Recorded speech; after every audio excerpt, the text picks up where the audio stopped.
रौतेली गढ़वाल की लक्ष्मीबाई।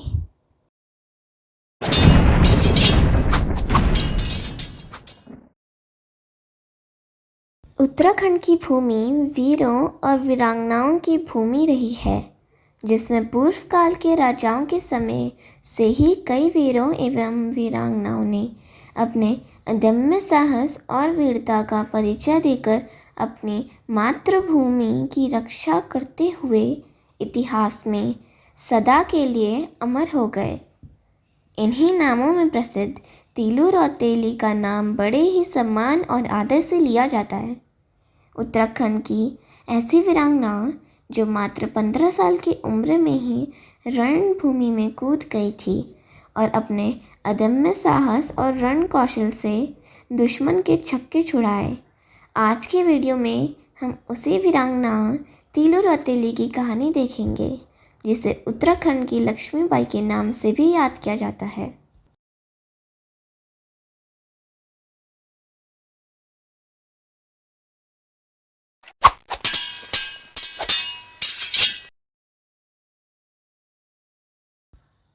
तीलू रौतेली का वास्तविक नाम तिलोत्मा देवी था। इनका जन्म 8 अगस्त 1661 को पौड़ी गढ़वाल चौंदकोट को गुराड़ गांव में हुआ था। इनके पिता भूप सिंह रावत और माता का नाम मैणावती देवी था। इनके पिता भूप सिंह रावत गढ़वाल नरेश की सेना में बहुत ही वीर एवं साहसी व्यक्ति होने के कारण गढ़वाल नरेश ने इन्हें गुराड़ गांव की ठोकदारी दी थी। तीलू के 2 भाई भक्तू भगत सिंह और पतवा पता सिंह भी थे, जो गढ़वाल नरेश की सेना में ही थे। तीलू रौतेली ने अपने बचपन का अधिकांश समय बीरोंखाल के कांड मल्या गांव में बिताया। केवल 15 वर्ष की उम्र में ही तीलू रौतेली की सगाई ईडा चौंदकोट के ठोकदार भूम्य सिंह नेगी के पुत्र भवानी सिंह के साथ कर दी थी। इन्हीं दिनों गढ़वाल में कंत्यूरों के लगातार हमले हो रहे थे। तीलू के दोनों भाइयों ने कत्यूरी सेना के सरदार को हराकर उसका सर काटकर गढ़ नरेश को प्रस्तुत कर दिया था। इससे खुश होकर गढ़वाल नरेश ने दोनों भाइयों को 42 गांव की जागीर दे दी थी। इन दोनों भाइयों भक्तू एवं पतवा में से पतवा फतेह सिंह ने गांव परसोली पट्टी गुजड़ू में तथा भक्तू भगत सिंह ने गांव सिसई पट्टी खाटली में अपना मुख्यालय स्थापित किया, जहां वर्तमान में उसके वंशज रह रहे हैं। कुछ समय पश्चात कंत्यूर राज्य ने अपनी सेना को और अधिक मजबूत कर गढ़वाल पर हमला बोल दिया और खेरागढ़ में एक भीषण लड़ाई लड़ी गई, जिसका गढ़वाल नरेश और उनकी सेना ने डटकर सामना किया, लेकिन कंत्यूर राजा की विशाल सेना का सामना नहीं कर पाए और गढ़वाल नरेश को युद्ध छोड़कर चांदकोटगढ़ में शरण लेनी पड़ी। गढ़वाल नरेश के रणभूमि को छोड़ने के बाद सेनापति भूप सिंह रावत और उनके दोनों बेटे भक्तू और पथुआ को युद्ध संभालना पड़ा और इस युद्ध में कंत्यूरों के खिलाफ लड़ते लड़ते तीलू रौतेली के पिता ने युद्ध भूमि में अपने प्राण न्योछावर कर दिए। भूप सिंह रावत मारे गए। यह युद्ध आगे चलता गया और अलग अलग क्षेत्रों में फैलता गया। भूप सिंह के मरने के बाद उनके दोनों बेटों भक्तू एवं पतवा और तीलू रौतेली के मंगेतर भवानी सिंह ने युद्ध की कमान संभाली, लेकिन कांडा युद्ध में यह तीनों भी मारे गए। कांडा युद्ध के समाप्त होने के कुछ समय बाद कांडा गांव में कौथिग मेला हुआ, जिसमें शुरुआती काल से ही भूप सिंह के परिवार की उपस्थिति ज़रूर होती थी, जिस कारण से तीलू रौतेली भी अपनी माँ से कौथिग मेला जाने की ज़िद करने लगी।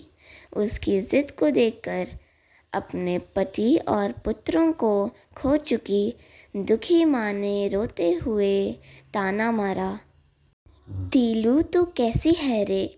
तुझे अपने भाइयों की याद नहीं आती? तेरे पिता का प्रतिशोध कौन लेगा? जा रणभूमि में जा और अपने भाइयों की मौत का बदला ले सकती है क्या? फिर खेलना कौथिग। तीलू रौतेली के मन को ये बातें चुभ गई और उसने कौथिग जाने की ज़िद तो छोड़ ही दी, बल्कि दुश्मनों से बदला लेने की धुन पकड़ ली। उसने अपनी 2 प्रमुख सहेलियों बेलू और देवली को साथ लेकर एक सेना बनानी आरंभ कर दी और पुरानी बिखरी हुई सेना को भी एकत्र करना शुरू कर दिया। प्रतिशोध की ज्वाला ने तीलू को घायल शेरनी बना दिया था। शस्त्रों से सुसज्जित सैनिकों तथा बिंदुली नाम की घोड़ी के साथ तीलू ने युद्ध का उद्घोष कर दिया। तीलू रौतेली ने अपने सैन्य दल के साथ सबसे पहले खेरागढ़ पर हमला करके खेरागढ़ को कंत्यूरों से मुक्त करवाया। उसके बाद तीलू रौतेली ने उमटागढ़ी पर हमला किया और उसको शत्रुओं से मुक्त करवाया। तीलू रौतेली खेरागढ़ और उमटागढ़ी को शत्रुओं से आज़ाद करने के बाद अपनी सेना के साथ सल्ट महादेव की ओर प्रस्थान किया और वहाँ शत्रुओं से युद्ध करके सल्ट महादेव से शत्रुओं को खदेड़ दिया। इस युद्ध में तीलू रौतेली की दोनों सहेलियाँ बेलू और देवली वीरगति को प्राप्त हो गई। तीलू इससे बहुत दुखी हो गई, लेकिन इसने उसके अंदर की ज्वाला को और भड़का दिया। तीलू रौतेली ने इन सब युद्धों में शत्रुओं को धूल चटाकर अपने राज्य की सीमा को चौखुटिया तक पहुंचा दिया और अपनी सेना के साथ देवघाट की ओर कूच किया। उसके बाद तीलू रौतेली ने कालिंका खाल और सरायखेत में कंतीरों को परास्त करके अपने पिता के बलिदान का बदला लिया।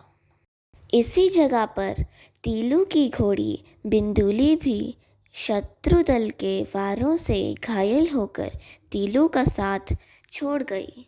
इस तरह पूरे 7 वर्ष तक लगातार युद्ध करने और शत्रु को पराजय का स्वाद चखाने के बाद जीत हासिल करके जब तीलू रौतेली अपने घर लौट रही थी, तो रास्ते में कांडा गांव के ठीक नीचे पूर्वी नया नदी के समीप वह अपनी बची हुई कुछ सेना के साथ रात को विश्राम के लिए रुकी।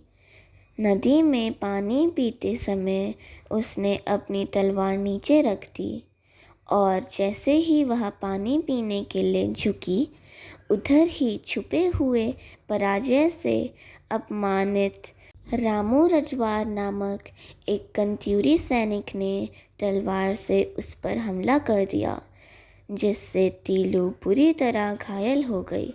लेकिन घायल होते हुए भी उस शेरनी ने अपनी कटार से उस हमलावर सैनिक को मृत्यु के घाट उतार दिया। पीछे से छुपकर किए गए इस हमले में बुरी तरह से घायल होने के कारण वह वीर गति को प्राप्त हो गई। तीलू रौतेली की उम्र तब केवल 22 वर्ष थी, लेकिन इस छोटी उम्र में ही अपनी वीरता के कारण इतिहास में अपना नाम हमेशा के लिए अमर कर गई। तीलू रौतेली का ऐतिहासिक गांव पौड़ी ज़िले के चौंदकोट परगना के अंतर्गत आता है। गांव में आज भी उनका पेड़ तक मकान मौजूद है। यह मकान 17वीं शताब्दी में बना बताया जाता है। तिलू रौतेली की याद में कांडा ग्राम व बीरोंखाल क्षेत्र के लोग प्रत्येक वर्ष कौथिग मेला का आयोजन करते हैं और ढोल दमाओं तथा निशान के साथ तिलू रौतेली की प्रतिमा का पूजन किया जाता है। तिलू रौतेली की याद में गढ़वाल मंडल के कई गांवों में लोकगीत गाए जाते हैं।